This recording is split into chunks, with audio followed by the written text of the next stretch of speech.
Boa tarde! Vem chegando para nossa aula de hoje, em que nós vamos falar sobre um conto brasileiro indígena e que fala sobre a relação da mulher com a sua mãe, com os ensinamentos que ela recebe da grande mãe, da representação da grande mãe na vida dela, de relacionamento, de agressividade, de raiva, como usar essa energia da raiva. Nós vamos falar sobre tudo isso hoje com o conto A Mulher de Barro. Oi, Ana, seja bem-vinda. Ai, que beleza, que maravilha que hoje você vai poder assistir tudinho. Então eu já vou pedir aqui, Ana e todo mundo que tá chegando, que esse é o momento de mandar aviãozinho, convidar todo mundo, que hoje eu e a Isa a gente decidiu uma coisa. Se a gente atingir 20 pessoas, 20 visualizações nessa live, nessa aula, hoje a gente vai deixar salvo. Então, a gente coopera, vocês cooperam conosco e assim, nessas trocas equilibradas e amorosas, a gente vai crescendo juntas. Então, convida quem vocês acham que vai gostar da aula de hoje, que vai gostar de aprender sobre a nossa cultura indígena. Ai, beleza, Ana. Obrigada. Que vai gostar de aprender mais sobre a nossa cultura indígena, sobre o feminino, sobre perspectivas de se observar o feminino, que está disposta a aprender mais sobre si, porque esse conto tem uma riqueza de possibilidades, viu? Então, chama lá o pessoal. E eu coloquei uma música hoje para vocês que se chama Barro, da Piratatinga, que é uma dupla de mulheres cantoras latino-americanas que eu gosto muito. Então vamos lá, chamando o povo, bota coraçõezinhos aí pro Instagram entender que esse conteúdo é legal. Enquanto isso eu vou mandar também. Mandar lá pro nosso grupo de avisos.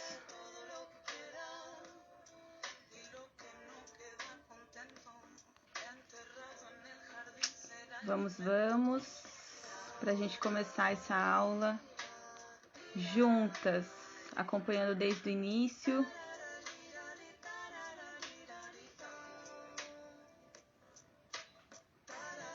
Ai, não tem como colocar o título depois, que eu já abri, né?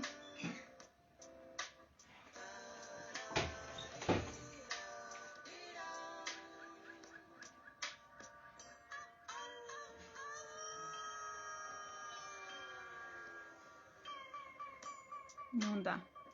Devia ter colocado o título antes.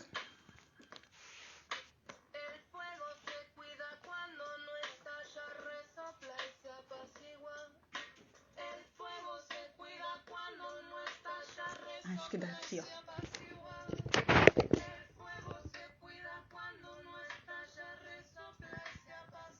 Não.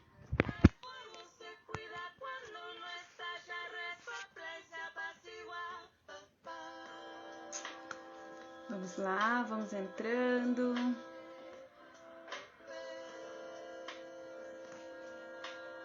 Oi, Fran, seja bem-vinda. Kifra, que hoje, se a gente bater 20 visualizações nessa aula, a gente vai deixar salva para que vocês possam assistir em outros momentos, revisar. Então eu estava explicando aqui que é uma troca que a gente faz, porque quanto mais visualizações a gente ter aqui, mais pessoas podem entrar em contato com essa cultura riquíssima, né? E a gente pode chegar, nós Libcíclicas podemos chegar também a mais pessoas. Então conto com vocês para o envio, para os aviãozinhos, para o pessoal, para vir chegando, tá? E bom, vou falar sobre o que a gente vai tratar. Está tocando Piratatinga. Agora eu vou baixar o volume um pouquinho. Comecei com a música Barro delas. Então, hoje o conto é A Mulher de Barro. E nós vamos falar nesse conto sobre os nossos... Oi, Lari, seja bem-vinda.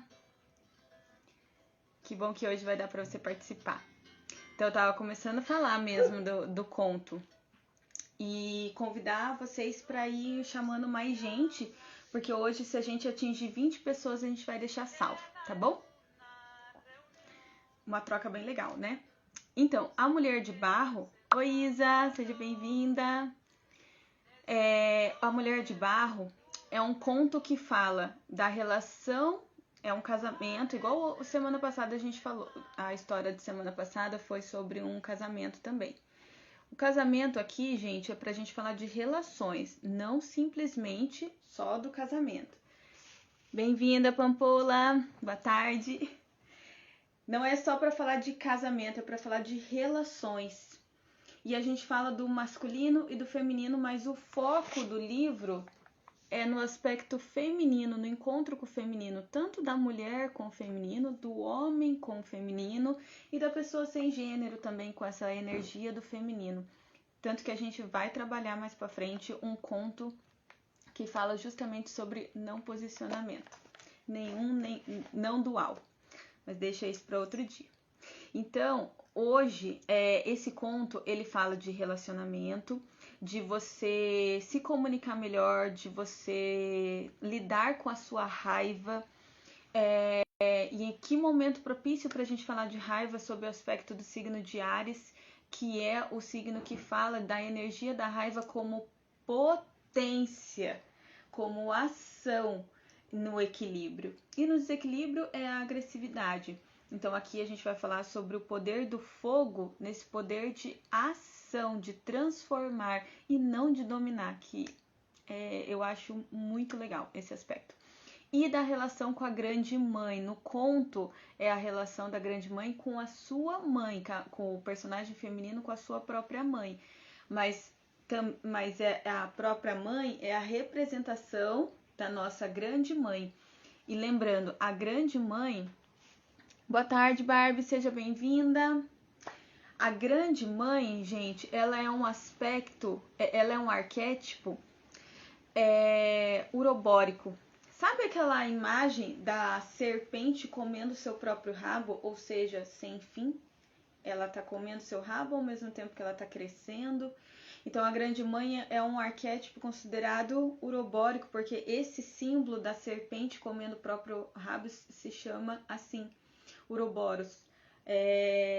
E ela representa o não dual, o feminino e o masculino dentro dela. Então, esses aspectos da grande mãe, por isso que são interessantes ser tratados por qualquer pessoa, todos os arquétipos, né? Todos os arquétipos, mas é que hoje a gente está falando da grande mãe. Que tem esse aspecto feminino e masculino em equilíbrio dentro dela. E esse arquétipo da grande mãe é da onde sai toda a sustentação, toda a confiança e o sentimento de proteção que nós temos. Aqui a gente fala bastante da grande mãe, né? Aqui na Livre Cíclicas. Então vamos começar? Eu não tenho uma frase ainda igual a Fran. A Fran da live de semana passada, que ela bate um sininho e fala uma frase quando vai começar a história, mas eu vou arrumar um bordão pra mim também, viu? Gostei. Então vamos lá. Essa história, eu tô lendo uma história de cada capítulo. Então, o capítulo de hoje é Vasos Sagrados, que é o último capítulo, como no título do livro. Cio da terra, a propícia estação de fecundar o chão. A música acorda na gente o desejo latente de participar do nascimento contínuo da vida. Um chamado que faz vibrar o que em nós é ainda a argila primeira, criadora. Somos, de repente, o próprio chão de onde brotamos e para onde tornaremos sempre fecundos. Mulher de Barro. Era num tempo em que ainda não existiam potes para cozinhar. Tinha uma moça recém-casada que queria ter um pote para fazer uma xixa bem boa para o seu marido comer. A mãe dela, com pena da filha, quis ajudar e disse: "Olhe, eu vou virar barro para você me fazer de pote. Me bote de cabeça para baixo, faz de conta que minha xoxota é o gargalho da tigela. Lave bem por dentro e quando estiver limpinho me põe no fogo e pode cozinhar a xixa dentro de mim. Mas cuidado para não deixar a água secar, que meu coração pode se queimar. Põe sempre mais água quando for secando. A filha, contente com a solução oferecida, fez tudo como a mãe ensinou. Emborcada, a mãe de barro fica sendo o pote. Sua xoxota bem lavada era o gargalo. E assim a moça acendia o fogo e punha a mãe pote para ferver a xixa. Cuidadosa, não esquecia a recomendação de ter cautela para não deixar aquecer demais, por causa do coração, que precisava ser preservado para manter a vida da mãe. Assim, ia pondo água à medida que secava. Quando a xixa ficava pronta, tirava do fogo e punha para esfriar, fora da panela. Mal lavava o pote vazio, a mãe virava gente outra vez. A velha ficava muito cansada com todo aquele processo, mas mesmo assim, quando voltava a ser gente, ainda ajudava a filha a coar a xixa. Sem saber de nada sobre a combinação das duas, o marido da moça adorava a xixa que ela fazia. Achava gostosa por demais. Estava sempre pedindo que ela preparasse a bebida. Mal ele saía, a jovem chamava a mãe e repetia o ritual. A velha virava vasilha de barro e ela cozinhava o caldo da bebida. Até fermentá-lo bem, garantia de boa xixa. Na verdade, ajudar a filha era um grande prazer e a mãe se oferecia sempre para servir de pote. Desse modo, naquela casa, tudo parecia correr muito bem.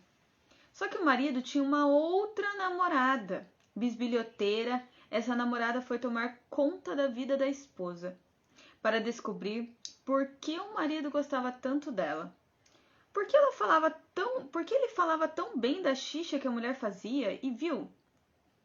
Invejosa, a amante foi logo contar tudo para o homem. Sabe como é feita a xixa que aquela lá te dá e você diz que é a melhor do mundo? Pois fique sabendo que ela cozinha dentro do corpo da sua sogra. Ouviu bem? Dentro da xoxota da tua sogra. Coisa mais nojenta. Embora achasse aquela história bem estranha, o marido ficou meio desconfiado. E depois, com a fofoca fermentando e ecoando em seus ouvidos, acabou acreditando. Foi assim, de repente, que tudo pareceu possível para ele. Já chegou em casa muito bravo, gritando com a esposa, bem na hora em que a mulher estava preparando a xixa, e ele viu. Então é isso? Eu acreditando que você me fazia uma xixa bem limpinha e você me dando uma bebida feita dentro da periquita da tua mãe? Como pode gostar de uma coisa dessa? Cheio de raiva, chutou a sogra pote, que se quebrou em muitos pedaços. A moça chorando, tentando juntar os cacos para colar, querendo montar a mãe outra vez. Esta ainda gemendo de dor, determinou. Vou-me embora daqui. Fui ofendida por seu marido, que machucou o meu corpo. E agora não posso mais ficar nessa casa. Vou ficar junto do barro para poder fazer outros potes para você, minha filha. Dizem que ela, nesse dia, se juntou ao barro de um igarapé e assim virava pote, panela, cuia, tudo que serve para fazer comida. Só que quando as outras mulheres da aldeia descobriram isso, foram lá e começaram a pegar daquele barro para fazerem suas vasilhas também. Surpreendentemente, aquela argila era a que fazia as panelas mais bonitas. Foi então que a moça, filha da mulher pote, ficou grávida. Com a barriga já bem grande, não podia tirar o barro. Chorava muito de saudades da mãe e triste reclamava com as colegas. Esse barro bom é o corpo da minha mãe. Vocês não me dão nem um pouquinho, mas ela ainda vai me ajudar a ter as panelas mais bonitas de todas. Tanto chorou seu desamparo, que um dia a mãe veio até ela, em sua forma antiga de gente viva, acarinhou a filha e contou que o barro que as outras mulheres estavam pegando era quase que só cinza, restos de madeira queimada sem boa liga. Prometeu dar à filha um barro muito melhor, para fazer louça mais bonita que pudesse modelar. Mas recomendou severa que quando as invejosas lhe pedissem um pouco, era para ela negar. Diz que aquele barro especial seria só dela e que ela não desse aquele bem precioso a ninguém. Acabando de orientar a filha, a mãe desapareceu, misturando-se à terra. Foi só isso acontecer e a moça entrou na beira do igarapé. De dentro da lama, tirou panelas muito lindas, de todas as formas e tamanhos, prontinhas para usar. Seguindo os conselhos da mãe, escondeu tudo no mato antes de chegar à aldeia. No entanto, estava muito triste. Sabia que depois de lhe dar todo aquele barro, sua mãe não voltaria mais e elas nunca mais iam se ver. Lá na beira do rio, formando uma lama escura, só tinham restos de cinza, restos de madeira queimada. Era como essas sobras que as mulheres fariam suas panelas dali por diante. É com essas sobras que elas fariam suas panelas dali por diante. Para que as outras não soubessem de nada, a mulher foi tirando seus vasos do esconderijo um por um. E eles eram de fato tão mais bonitos que, mesmo sem entender qual era o mistério, todas as outras mulheres continuaram a invejar a sua sorte. Contam que no início foi assim que aconteceu. Quem já viu a terra porejando água não duvida que ouviu. Fim. O que vocês acharam? Enquanto eu tomo um golinho de água antes da gente fazer a interpretação, me conta aí o que vocês sentiram desse conto. Porque o conto da Mulher de Barro é um conto muitas vezes intragável para algumas pessoas. E isso tem muito a dizer. E para outras é muito saboroso e mexe com algumas feridas ou não. Então me conta o que vocês acharam desse conto. Enquanto eu tomo um golinho de água.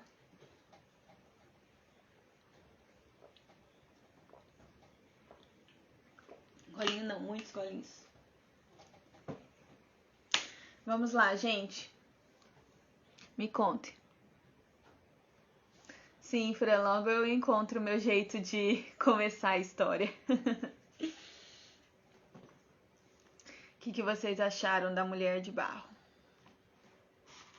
Tocou aí? O que vocês acharam da mãe que virava pote e emprestava sua xoxota para a filha cozinhar?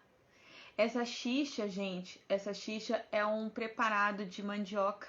É um caldo de mandioca que antes se fazia jogando muita saliva para amaciar, para ir cozinhando. Antes da criação da cerâmica e do fogo, então jogava-se muita saliva para cozinhar essa xixa. Então, com a descoberta do fogo, deixa eu ler aqui o comentário. Que doação maravilhosa, né? A Pampola falando. Sim, que riqueza, né? De doação, de entrega. E é isso mesmo que a Grande Mãe faz com a gente. Primeiro, a Grande Mãe na nossa vida é representada pela nossa própria mãe, onde quando a gente é criancinha, o nosso ego não sabe diferenciar muito bem. O nosso ego, na verdade, ele é potência. E quando a gente é criancinha, né? A nossa vida tá toda espelhada na nossa mãe. Quando a gente tem o rompimento com a nossa mãe que nos criou, ou biológica, enfim, a mãe que nos criou, quando a gente tem esse rompimento com ela e vai pro mundo, vai pra vida, a gente vai com essa herança maravilhosa, essa herança de que quando eu estava ali no ventre ou no ventre externo, né? Tudo que eu precisava estava ali. E quando a gente vai pro mundo, a gente vai com esse ensinamento.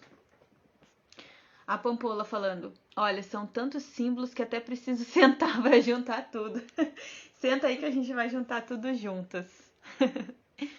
A Larissa falando, achei muito maravilhoso, doação e afeto.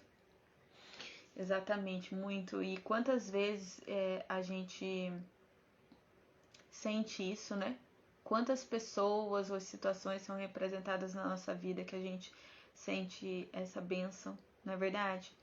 E outros momentos que a gente sente desmerecida, como essas outras mulheres que aqui na história fala das invejosas, né?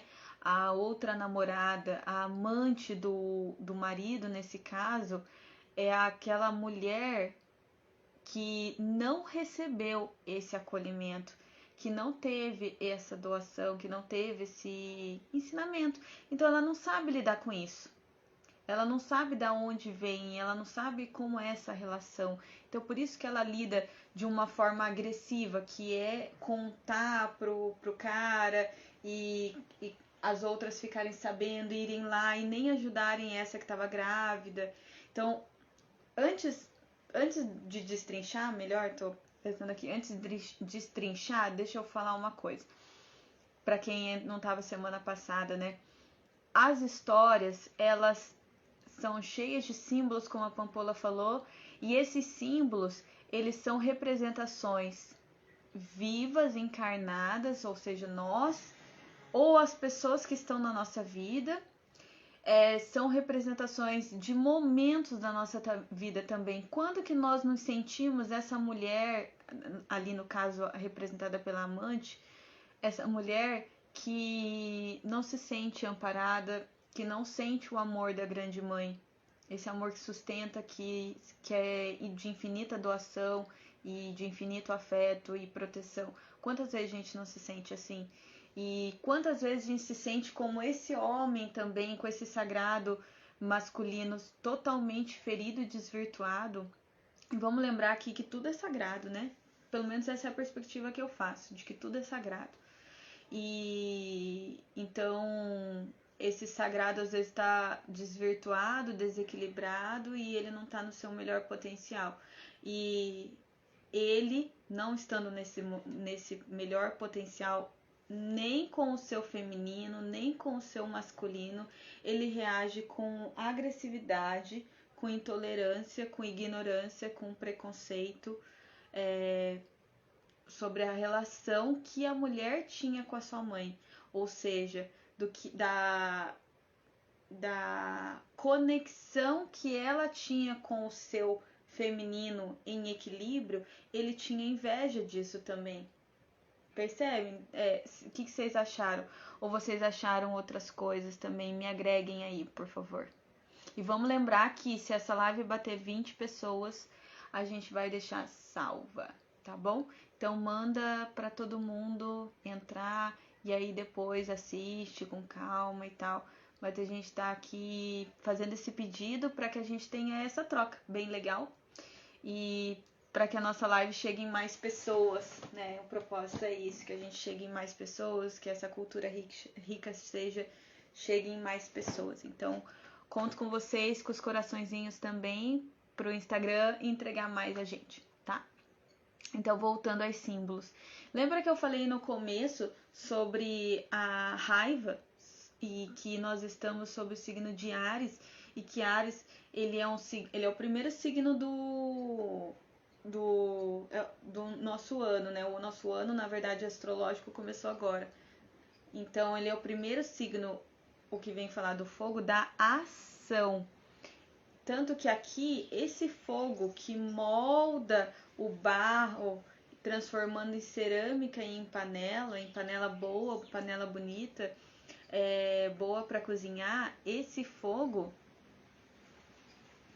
Ah, Pampola também é ariana? Que a Larissa aqui também é. Que legal. Bruna, seja bem-vinda! Chegou em tempo, estamos fazendo a interpretação aqui do conto. E quanto mais pessoas entrar, mais a possibilidade da gente deixar salva essa live, viu? Para escutar a história depois. Então, Áries tem essa potência de dar inícios. Quando em desequilíbrio, ele fala da raiva. Tanto que na jornada solar a gente está nesse período de falar da nossa raiva. A raiva é uma emoção humana. Seja bem-vinda, Cássia. Estamos fazendo a leitura interpretativa nesse momento. Estamos falando da energia da raiva, do fogo da raiva, que é uma emoção humana, natural, normal, nossa. Mas o que a gente faz com isso? No conto, a raiva foi utilizada em desequilíbrio. Então, no conto, ela provocou a morte, a destruição de um casamento, a destruição da relação da mulher com a sua mãe e com a sua grande mãe. Vamos lembrar que são duas coisas diferentes a partir de um certo momento da nossa vida humana. Provocou a separação entre um grupo de mulheres que poderiam ter se unido para ajudar, para se ajudar. Vamos ter panelas bonitas para a gente cozinhar. Vamos ter, porque aqui, gente, a panela, daqui a pouco eu falo do símbolo da panela. Vou continuar da raiva primeiro para ter uma linearidade. No calor da emoção a gente vai atropelando, né? A raiva, ela foi expressada através da inveja e separou também esse grupo de mulheres que poderiam ter se unido e para compartilhar das coisas boas juntas. A conexão da mulher com a sua grande mãe poderia ser compartilhada com as suas amigas também, de uma certa maneira. Como a mãe fala, não divida, porque já houve a separação. Então, ela quer dizer ali, a grande mãe dela, ela quer dizer, deixe que as outras encontrem a sua conexão da sua forma, no seu tempo, porque você não tem responsabilidade sobre isso agora. Se elas tivessem se unido antes e compartilhado e se ajudado, era uma outra história, tanto que as panelas estavam disponíveis antes, né? Estavam disponíveis lá na floresta pela mãe dela que estava partida em 1000 pedaços, e ninguém teve essa empatia de juntar essa mãe, juntar a conexão dessa mãe com a personagem feminina. É que aqui ela não tem nome, né?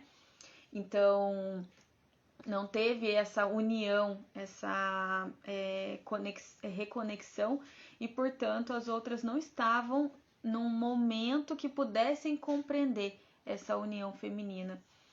E por isso a mãe orienta ela a se afastar e se guardar. Até porque ela estava extremamente machucada. Quando a gente está extremamente machucado, a gente precisa se voltar para quê? Terapeuticamente falando. Para o que nos é mais prazeroso, que mais provoca bem-estar, felicidade na nossa vida.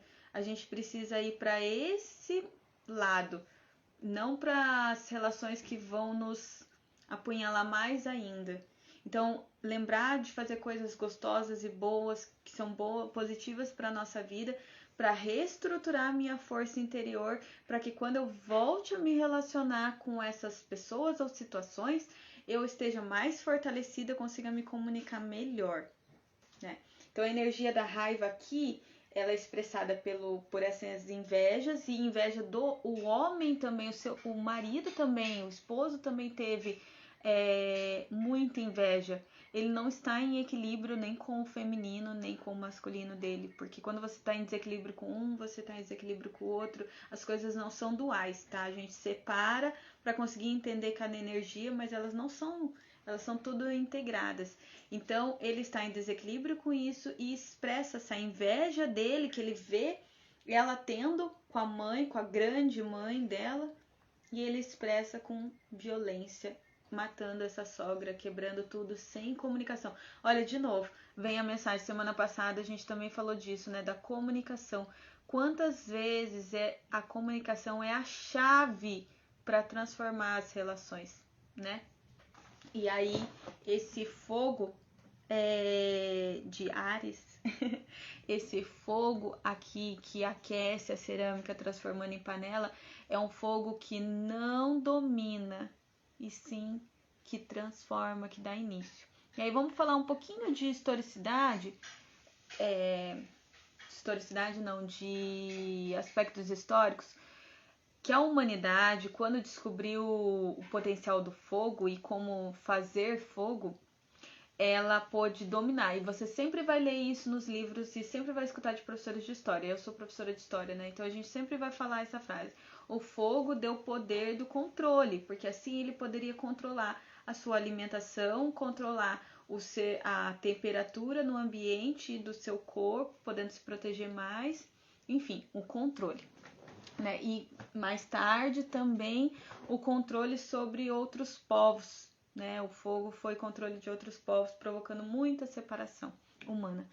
E só que aqui ela tá falando de um aspecto, como eu disse, de transformação. A transformação da relação da mãe e da filha. E aí eu caminho agora para esse símbolo, tá? Quem quiser ir comentando alguma coisa, a gente pode ir comentando, isso agrega demais. Até porque eu tô falando aqui das minhas impressões, dos meus estudos e baseado na minha ótica, no que eu aprendi, tá? Mas eu quero receber mais conhecimento de vocês também, de outras percepções e tudo. Assim união faz a força, né? Então eu caminho agora para esse símbolo da grande mãe, da relação da mulher. Essa transformação, bem-vinda, Carol! Estamos falando agora do símbolo da grande mãe nesse conto. Lembrando que quanto mais gente entrar, mais a possibilidade da gente gravar, deixar salva essa aula para vocês verem um conto depois. Então, a grande mãe aqui, a relação antes, vamos lembrar do que eu falei antes. Todos nós humanos temos como representação desse arquétipo da grande mãe a nossa mãe quando a gente é criança. Quando a gente começa a crescer e o nosso ego sai dessa potência e começa a ter construção mesmo, e a gente vai para o mundo e relação, e aí a gente vai para o aspecto do masculino, né, que é esse aspecto de ir para o mundo, esse momento de ir para o mundo, da ação e tudo mais, a gente leva a herança que a gente sentiu daquele relacionamento com a mãe e realmente incorpora o arquétipo da grande mãe em nós, que é aonde eu estiver no mundo, eu sinto autonutrição, ou seja, voltar aqui para o meu momento, para mim, para o meu templo, eu sou nutrida assim, eu não preciso encontrar nutrição no outro. Assim eu não delego a minha nutrição no outro, que é o conto de semana passada, que a gente aprendeu. Eu não delego para o outro a minha nutrição. Eu sei aonde está a minha nutrição e está na minha conexão com a grande mãe, que é esse grande ultra gigante, que é o planeta Terra, onde tudo me serve. Eu tenho tudo a meu dispor e eu tenho que ter a responsabilidade de como agir com isto, né? E eu encontro o que eu preciso em conexão comigo mesmo. No silêncio, eu encontro tudo que eu preciso e compartilho. Então, quando ela casa e precisa desse momento, ali no conto está representado por precisar de potes para cozinhar, fazer uma comida melhor, né? Então, e aí a gente entra também nesse símbolo da panela. A panela, a cuia, o vaso. Bem-vinda, Melo! Estamos falando agora do símbolo da panela com a grande mãe. Essa panela, essa vasilha, essa cuia, esse cálice. Lembra dessa palavra cálice? Tanto falado no mundo do feminino, né? E é o título do livro, Vasos Sagrados. A panela ali está representando esse cálice nosso, onde está toda a nossa nutrição. E que em alguns corpos femininos está residindo aqui no nosso ventre. Então, mas que em corpos que não tem esse órgão reprodutor feminino também está dentro de si. Você também tem esse cálice. E aí, como que você transforma esse cálice em algo que vai realmente produzir algo nutritivo para você? Com essa conexão da grande mãe. Então, quando essa mãe empresta, eu acho genial falar isso, falar abertamente, empresta a sua xoxota para poder cozinhar, ela tá dando o melhor dela, o seu próprio cálice, ou seja, ela tá dando a sua herança, que é quando a nossa mãe nos ensina coisas, nos ensina a viver da forma dela, ela ensina a viver. Quando a nossa mãe aqui, planeta, nos ensina a viver, sabe? É isso que está representando ali nesse cálice. E eu até quero ler uma coisa, marquei aqui para ler para vocês. Que esse, deixa eu ler aqui.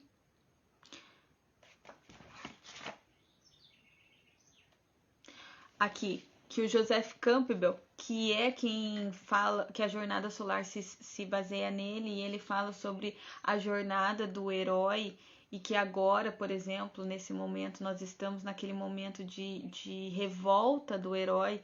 E o que ele vai fazer com essa revolta? Esse momento de abril, tá? De Áries, que a gente já falou.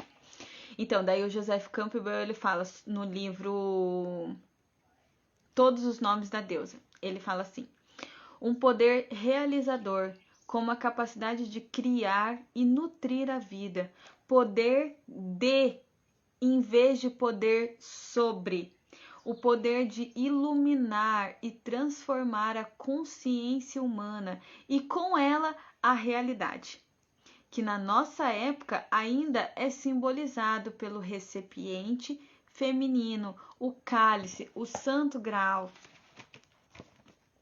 Ai, muito legal isso, né? Muito legal. Então, esse cálice é representado aqui nessa história, nesse conto indígena brasileiro, por essas panelas. E aí, lembra daquele...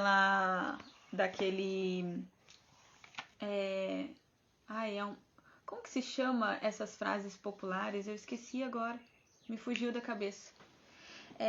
Mas são frases populares. Aquela frase, panela velha que faz comida boa, que muitas vezes ela é colocada num contexto pejorativo, num contexto assim, acho que pejorativo é uma boa palavra para descrever. Enfim, provérbios, ditado popular. Obrigada, gente. Provérbios, ditado popular, acho que cabe mais o ditado popular, né? De panela velha que faz comida boa. Então, nesse caso, a gente lembra dessa frase, né? Panela velha que faz comida boa. Mas aí vamos pegar essa frase e pegar o melhor dela, né? Como a gente pode usar a nossa inteligência, escolhendo o que é melhor de cada coisa, né? E aí, o que eu pude significar dessa frase nessa história? E veja aí se vocês concordam, o que vocês acham. Essa panela velha que faz comida boa, a meu ver, é esses saberes ancestrais e esses saberes que estão num lugar sem tempo e sem espaço.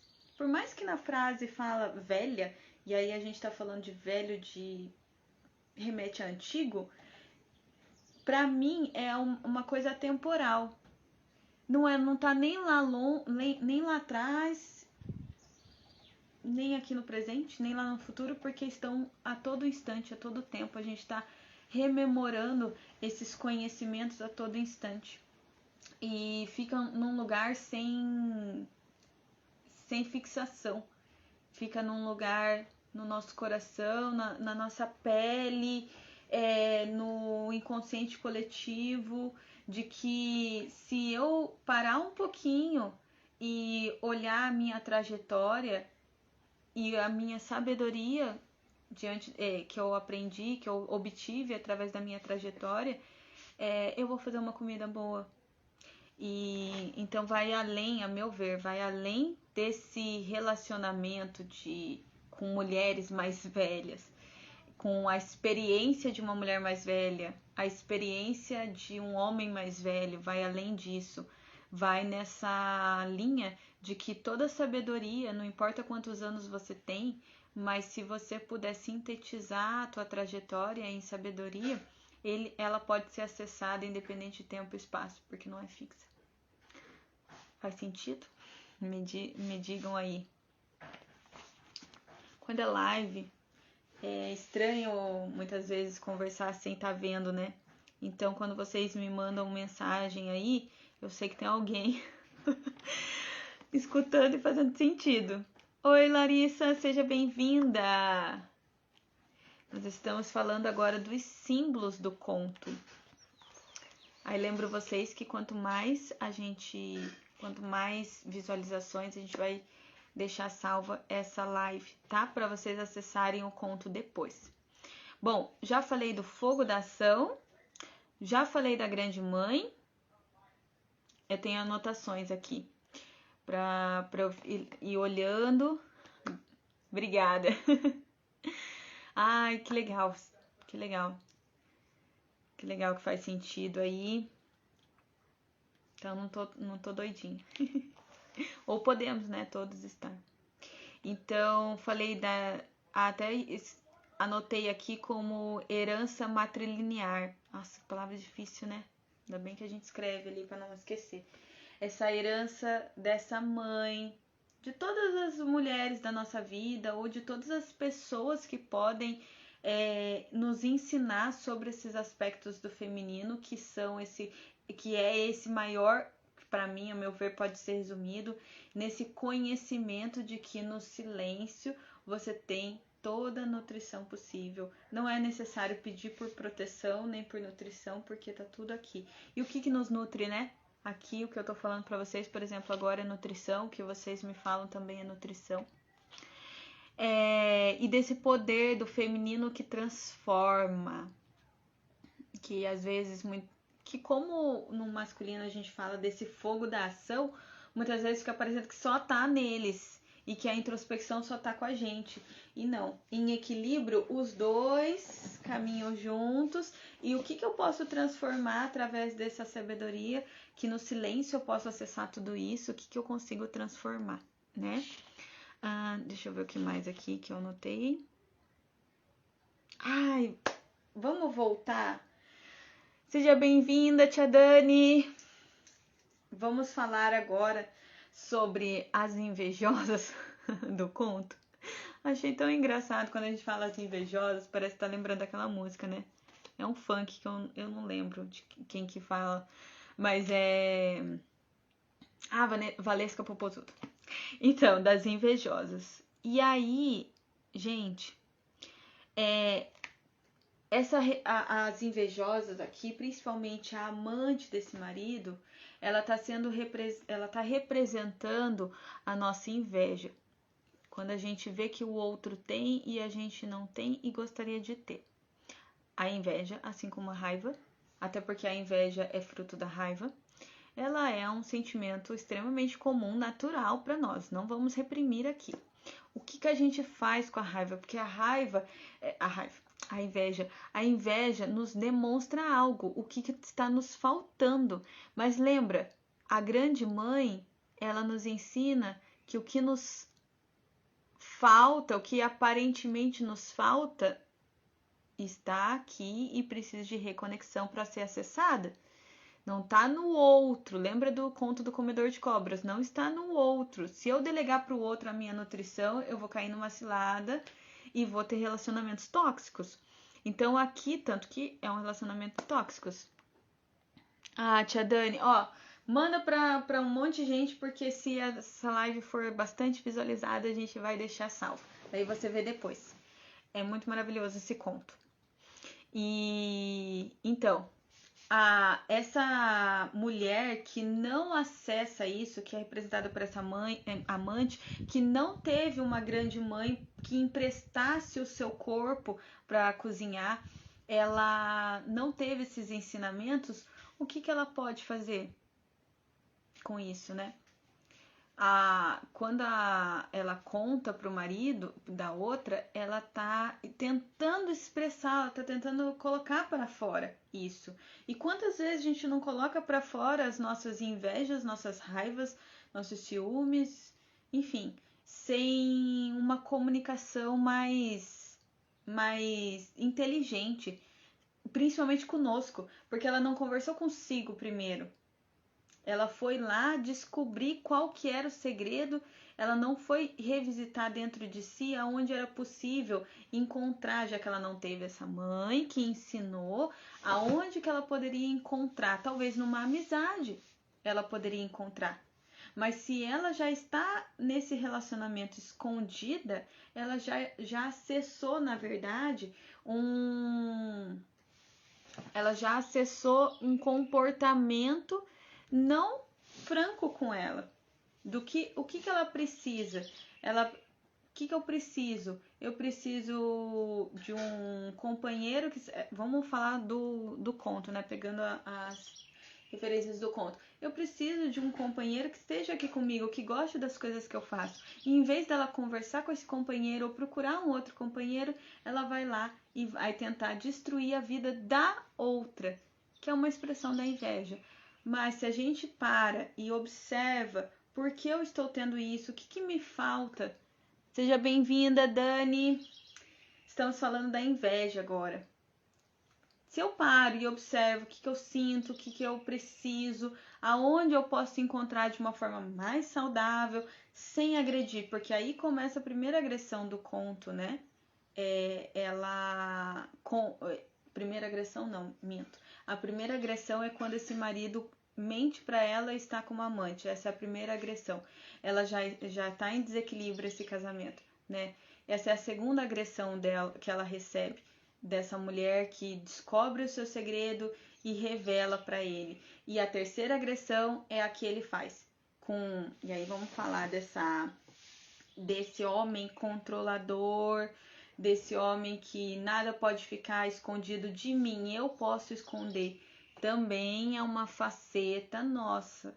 É muito comum, sim, na nossa cultura, não é à toa que esse conto é extremamente antigo e ainda tem muitos exemplos de relacionamentos assim hoje em dia. E aí, quando que, independente se são relacionamentos amorosos ou não, mas esse comportamento masculino controlador e violento e agressivo. Quantas vezes a gente tem esse comportamento de não conversar, de não entender e não olhar, porque ele não olhou que ele estava com inveja dela ter esse sagrado nela preservado, de ter essa conexão com o feminino dela intacto, independente dessa relação tóxica. Ela já estava, na verdade, aos pouquinhos se afastando desse relacionamento tóxico.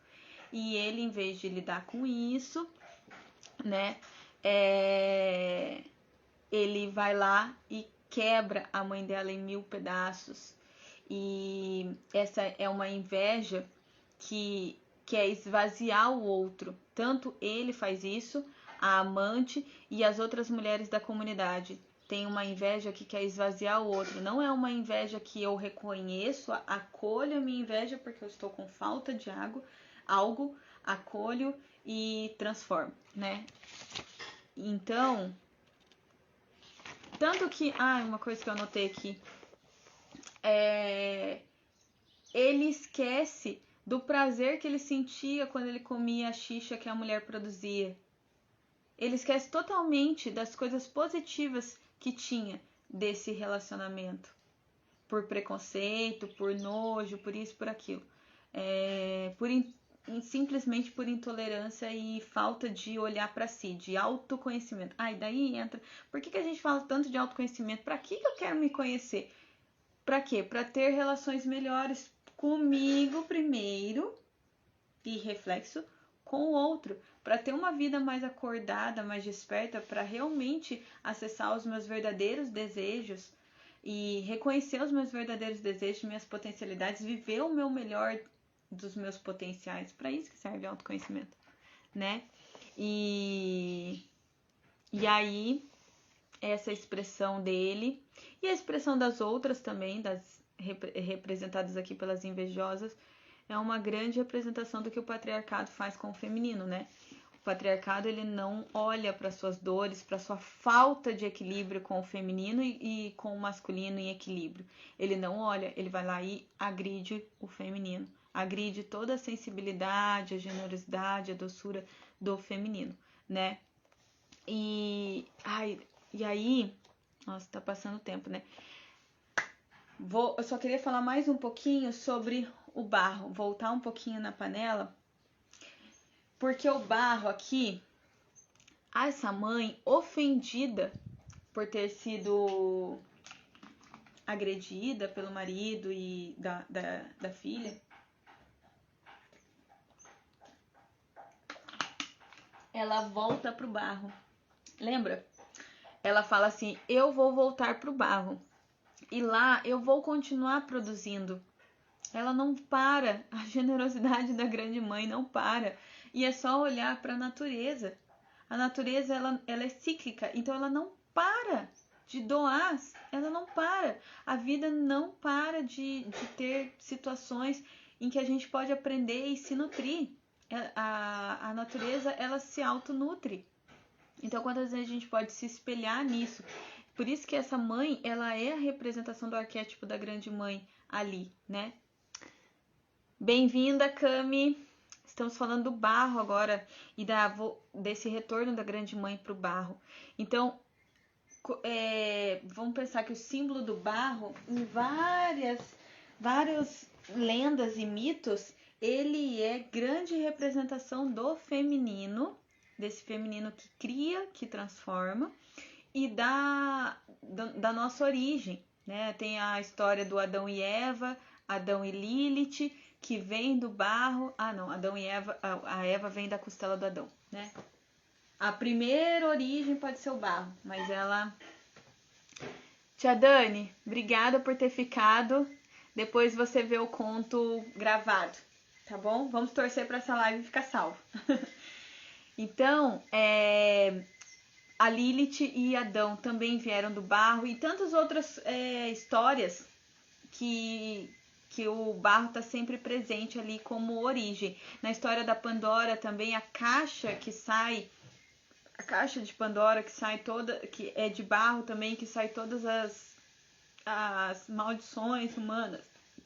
Então, ou seja, do barro sai tudo, sai toda a vida, e dentro de toda a vida pode ter equilíbrio e desequilíbrio nisso.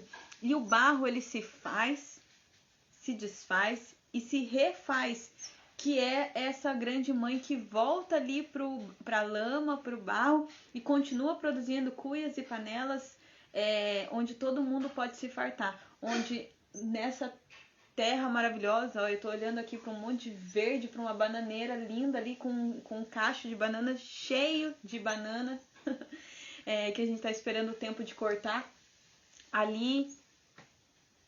Seja bem-vinda, Jana! Quanto tempo não te vejo? Beijo! Ó, aqui a Pampola falou, restando a esperança. Exatamente, quando a gente olha para todo esse movimento da natureza, a gente tem esperança, né? De quanta ciclicidade, quanta vida há na ciclicidade, né? Nesses ciclos da natureza. E o tempo todo tem muita esperança. Ótima palavra, que bom que você trouxe ela aqui. E então o barro, ela é essa representação de esperança. E o barro, agora falando um pouco como historiadora também, o barro também foi extremamente útil na nossa vida humana, extremamente útil. Né, Jana? Faz tempo. Mas vamos aqui nos unir para falar. Estamos falando do feminino, da energia do feminino em nós e como a gente pode se equilibrar melhor com isso. Então, esse barro, essa energia da terra, o barro é terra, dessa energia da terra que cria, que transforma. Então, ou seja, não é só o fogo que transforma a terra, o barro também. E a cerâmica, o barro. Seja bem-vinda, Karina. O barro, gente, olha que maravilhoso, que incrível. O barro, ele tem a energia da terra, do fogo porque teve que colocar no fogo para se moldar, da água, porque senão o barro seca sem forma, e do ar, porque sem o ar não tem fogo, sem o ar não tem vida. Então tem tem todos os elementos nesse utensílio, tanto que até hoje, né, olha quanto a humanidade já se desenvolveu a partir das cerâmicas, do barro, construções, utensílios menores, objetos, né? A nossa alimentação. E até hoje, eu não sei vocês, me digam aí. Bem-vinda, Ju Melo. Me digam aí. Eu fico fascinada com coisas de barro. Eu adoro coisas de barro. Cerâmicas, enfim, seja cru ou seja mais trabalhado. Eu adoro essas peças, acho lindas, lindas, lindas. Então tem um fascínio nisso. Por quê? Porque a nossa origem tá nisso. Não só nos mitos que a gente cria para entender a nossa origem. A Pampola também diz que ama, é muito lindo, né? Mas realmente nós somos como o barro. Quem sabe os mitos sobre o barro, né, não foram criados justamente por causa dessa percepção de que nós somos como se fosse barro. Tanto que a gente volta. Aqui tem fogo, aqui tem ar, aqui tem água, muita água, aliás, aqui tem terra. E eu volto para onde? Para a terra, né? O barro dá para criar tanta coisa, como a Pampola tá falando. Dá para criar milhões de coisas, né? Do potinho de alimento até a minha casa aqui minha casa de madeira, né? Mas no chão tem barro e me sustenta, e no telhado também, na telha. Então é um utensílio muito maravilhoso. E aí eu queria trazer, esse eu tenho que ler, tá? Que numa outra versão desse conto, que é do povo Aricapu, esse povo eu não conhecia, foi na pesquisa que eu fui conhecer, dá uma modificada. E daí eu vou contar pra vocês, vou ler um pouquinho de por que dá uma modificada.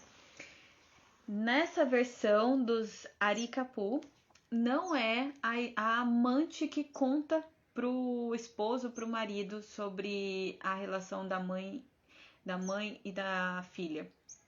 É um amigo do marido, também movido pela inveja do relacionamento deles, da mulher que cozinha uma comida muito gostosa para ele, e ele tem medo de acessar esses relacionamentos que podem oferecer isso, tem medo de acessar esse feminino dentro dele, enfim, ciúmes, inveja, medo, todos esses sentimentos provocaram a traição, e quando ele vai lá e delata ela.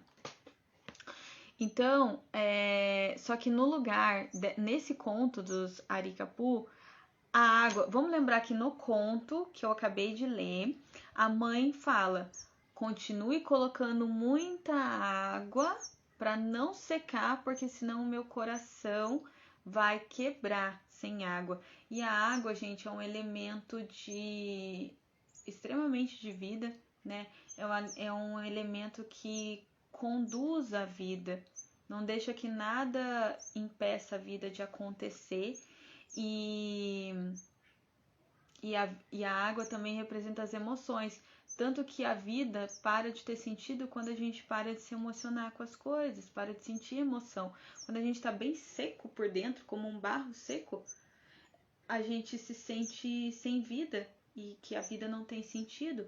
Por isso que é importante a gente observar esses movimentos de quando está começando a secar a vida, secar a água e trazer a água. Porque senão, se você secar de vez, você quebra, o seu coração quebra, como ela alertou, onde acontecem tantas doenças emocionais, psicoemocionais, onde a gente se sente quebrado por dentro, se sente morto por dentro, né?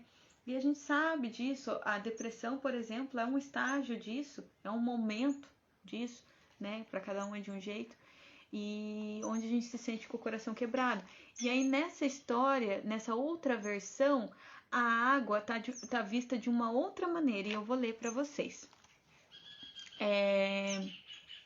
No final da história, que segue o mesmo caminho de destruição e dor, gerando doação ainda mais incondicional, a mãe diz à filha: no lugar do fogo, onde eu me esquentava como pote, cozinhando a sua xixa, vai aparecer uma bolha de barro. Você abre a bolha de cima e tira o que tem dentro. Você vai poder fazer um pote para você. E de fato, a bolha aparece como um olho d'água, uma mina d'água que sai do chão. Água que flui como afeto, brotando como bolha, trazida pelo calor da terra. Novamente, água e fogo numa origem comum, gerando vida. É forte isso.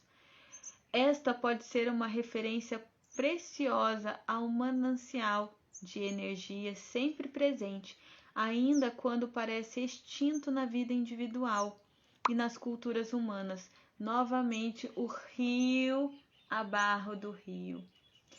Bem-vinda, Roseli. Ai, Bruna, que bom que você gostou. Que bom.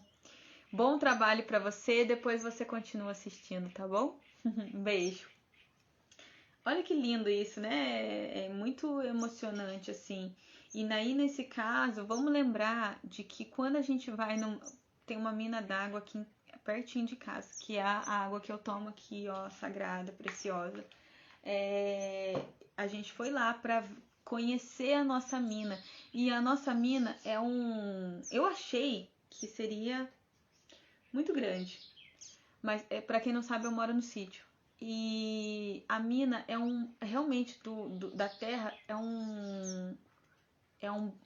tem uma água jorrando, um brotinho de água pequenininho, mas que enche 2 caixas d'água aqui em casa. Então, ali, assim, foi muito gostosa essa surpresa, porque foi, assim, tipo, desse brotinho de água sai muita água, tem muita água aí embaixo. E é isso que ela fala. Essa outra versão é mais generosa ainda, porque ela fala para ela pegar dessa bolha para fazer o próprio pote. E que esse rio, a barro do rio, é uma frase que a mulher selvagem fala muito no livro Mulheres que Correm com os Lobos. A Clarissa fala, a mulher selvagem da Clarissa fala, né? E esse rio, a barro do rio, é realmente um rio que passa por baixo desse outro rio que está mais aparente. Esse enorme potencial de nutrição, de vida que existe aqui embaixo dessa superfície. A Fran falando: ai, mina d'água é a coisa mais maravilhosa desse mundo. E quanto ensinamento naquele brotinho de água, quanto ensinamento, gente. É muito... Assim, se a gente olha cada coisinha ao nosso redor, tem muita nutrição, ou seja, muito ensinamento para nós sobre o que nós somos. Aonde está a sua mina d'água? Né? Como você cuida da sua mina d'água? Como você cuida do rio, a barro do rio? Muito lindo, né? E... ai, mais uma coisa que eu quero ler e aí eu finalizo, tá? Inclusive, se vocês têm mais considerações, agora é a hora. Escrevam aí as suas considerações e para eu saber, por favor, para eu ler aqui para todo mundo saber também. E o que vocês acharam desse conto, o que vocês sentiram, enfim, o que quiser compartilhar, eu agradeço muito, porque eu vou ler a última coisa, que é de uma autora. Lembra que eu falei do fogo, que o barro ele é a junção do fogo, ar, terra e água? Então, uma artesã que se chama... essa é uma referência que traz no livro mesmo, viu? Uma artesã, uma ceramista que se chama Dagmar Muniz de Oliveira, de Belmonte, na Bahia. Ela produz vasos manualmente, dentro do princípio desse resgate da cultura indígena Tupi-Guarani e Aratu. E ela fala justamente disso. A cerâmica como a arte que traz a união da terra, da água, do fogo, e ela fala outra coisa que eu achei muito legal, ela não fala do ar, ela fala e o tempo em sua produção. Que mostra, e aí eu vou ler aqui, que mostra o sentido criativo dos deuses vindo do mundo das águas e ao mesmo tempo trazendo consigo os poderes do fogo, o fogo que permite encontrar a fonte que produz o barro e que contém a vida. E por meio da magia de uma história, podemos penetrar melhor nesse espaço entre mundos, onde se dá a transformação, o lugar em que tudo é impotência e essencialmente. Deixemos que um mito nos reconduza até a mata ainda outra vez. Lá está aquela jovem índia encantadora. Então, que nós possamos acessar essa índia encantadora dentro de nós, essa representação dessa mulher que aprende realmente, que incorpora esses ensinamentos, esse aprendizado de que a grande mãe sempre está aqui, que eu sou a minha grande mãe quando eu me separo da minha mãe, quando eu encontro a minha individuação, eu também sou a minha grande mãe, esse planeta é a minha grande mãe, eu posso espelhá-la em qualquer lugar para onde eu olho, para a mina d'água, para aquele cacho de banana que eu fico olhando, para os cantos dos passarinhos, para dentro de mim. Então é isso. Agradeço muito vocês, a cada uma que esteve aqui e que está aqui com a gente, comigo agora, que gosta de escutar os contos. E a gente continua semana que vem, na próxima quarta-feira, mais uma leitura de conto interpretativo desse livro aqui. Não vou contar qual conto que é, semana que vem eu conto. Então é isso, tenham uma ótima tarde, um beijo no coração de barro de cada uma. Tchau, tchau.